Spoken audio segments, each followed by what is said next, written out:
ఈ చట్టం సరే నీతి ఆయోగ్ వాళ్ళు మనకు పంపించారు. ఒక ప్రణాళికా విభాగం నీతి ఆయోగ్ వాళ్ళు ఒక మోడల్ యాక్ట్ తయారు చేసి అన్ని రాష్ట్రాలకే పంపించారు. మన దగ్గరకు వచ్చిన తర్వాత అది జగన్ అన్నకు ఒక ఆలోచన వచ్చింది.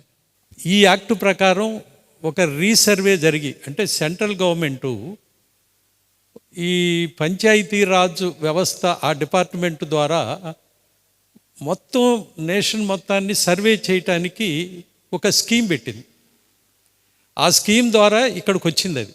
అంటే ఇప్పుడు ఈ డబ్బులేమో వాళ్ళు ఇస్తారు, ఈయన రీసర్వే అని చెప్పి స్టార్ట్ చేసి ఈ సర్వేలో ఆయనకు కావాల్సింది ఏంటి అని అంటే శాశ్వత భూ హక్కు పథకం, జగనన్న శాశ్వత భూ హక్కు పథకం. అంటే మన భూమికి ఆయన పథకం.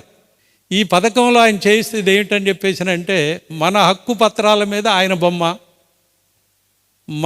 మన భూమి మీద వేసే రాయి మీద ఆయన బొమ్మ.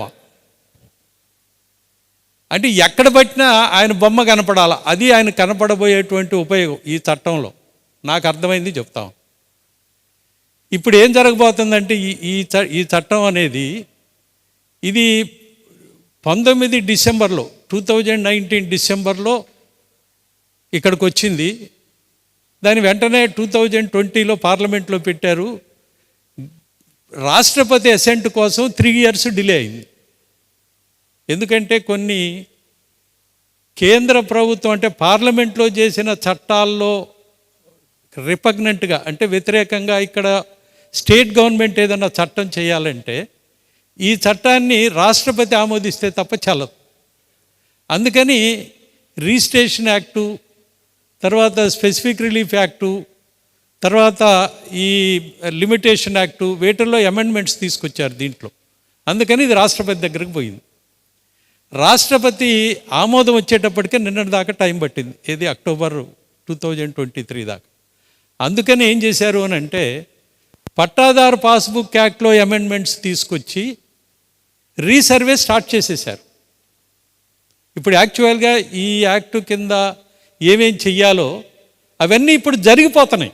రీసర్వే పేరుతోటి చాలా గ్రామాల్లో వీళ్ళ భూమి వాళ్ళకి రాస్తున్నారు, వాళ్ళ భూమికి వీళ్ళకి రాస్తున్నారు. లోకల్గా వాళ్ళు చెప్పినటువంటి ప్రకారం వాళ్ళు ఇష్టం వచ్చినట్టు చేస్తూ ఉన్నారు.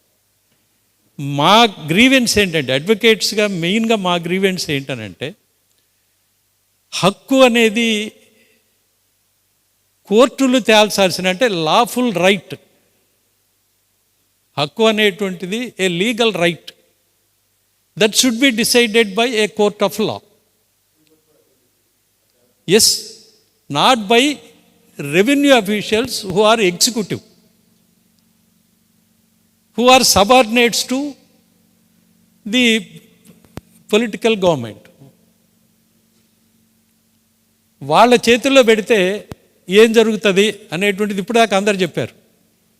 అందుకని అది కాదు, ఖచ్చితంగా ఇది కోర్టులు డిసైడ్ చేయాలి. హక్కుని కోర్టులు డిసైడ్ చేయాలి. డిస్ప్యూట్ లేనటువంటి హక్కుల్ని ప్రభుత్వం ఏ పత్రంలో రికార్డ్ చేసినా ఎవరికి అభ్యంతరం లేదు. ఇప్పుడు దాకా పట్టాదారు పాస్బుక్ యాక్ట్లో టైటిల్ డీడ్ అన్నారు, పాస్బుక్ అన్నారు, చాలు కదా. మరి ఇదెందుకు అని చెప్పేసానంటే ఈ యాక్ట్లో ఒక మాట రాశారు. ఏమనంటే ఆబ్జెక్ట్స్ అండ్ రీజన్స్ అని ప్రతి యాక్ట్కి ముందు ఈ యాక్ట్ ఎందుకు చేస్తున్నామో రాస్తారు ఒక చిన్న నోట్. ఆ నోట్లో ఏం రాశారు అని చెప్పేసానంటే కోర్టుల యొక్క అధికారాలని తగ్గించటానికి అని రాశారు. అది మెయిన్ క్వశ్చన్ అంతా అక్కడ స్టార్ట్ అయింది. అంటే మా భుక్తి పోయిద్దని కాదు గొడవ, కోర్టులు తేల్చాల్సినటువంటి న్యాయమైనటువంటి హక్కుల్ని రెవెన్యూ వాళ్ళకి అప్పచెప్తే ప్రజలు ఏమవుతారు అనేది. ఎందుకంటే మేము ఆర్డీఓ దగ్గరికైనా పోయి ఆర్గ్యుమెంట్ చెబుతాం, ఎంఆర్ఓ దగ్గరికైనా పోయి ఆర్గ్యుమెంట్ చెబుతాం, మాకు పోయేదేం లేదు. మాకు బ్రీఫ్ వస్తుంది, సమస్య వచ్చినాక మా దగ్గరికి రావాల్సిందే. అది రెవెన్యూ వాళ్ళు వచ్చినా వస్తుంది, ఇంకోళ్ళ వల్ల వచ్చినా వస్తుంది, మాకు పోయేదేం లేదు ఇందులో. కానీ మెయిన్ క్వశ్చన్ ఏమవుతుందని అంటే వాళ్ళ చేతిలో పెట్టిన తర్వాత ఎమ్మెల్యే గారు ఎవరికి ఫోన్ చేస్తే వాళ్ళకి చేస్తాడంతే. అట్లా కలెక్టర్ గారి దగ్గరికి అప్పీల్ అట, కలెక్టర్ గారు ఎవరికి చెప్తే వాళ్ళకి చేస్తాడు. ఇక ఈ రకమైనటువంటి వాళ్ళ చేతుల్లో చట్టాలని హక్కుల్ని పెట్టేసేస్తే సామాన్యమైనటువంటి ప్రజానీకం ఏమవుతారు? దీన్ని అమలు అనేటువంటిది స్టార్ట్ చేసి వాళ్ళ బొమ్మలు వేసుకోవటానికి అడావుడిగా ఇప్పుడు ఎక్కడ చూసినా కూడా ఇక మన హక్కుపత్రాల మీద వాళ్ళు బొమ్మలు ఏంటండి? మా తాతగారు నాకు ఇచ్చినటువంటి ఆస్తి మీద నీ బొమ్మ ఏమిటి? నా భూమిని ఐడెంటిఫై చేయడానికి వేసే రాయి మీద నీ బొమ్మ ఏమిటి? ఇవంతా కూడా ఏంటంటే పొలిటికల్ అడ్వాంటేజ్ కోసం వాళ్ళు అడావుడిగా ఇదంతా తీసుకొచ్చి జనం మీద రుద్దుతున్నారు. ఇది మా గ్రీవెన్స్.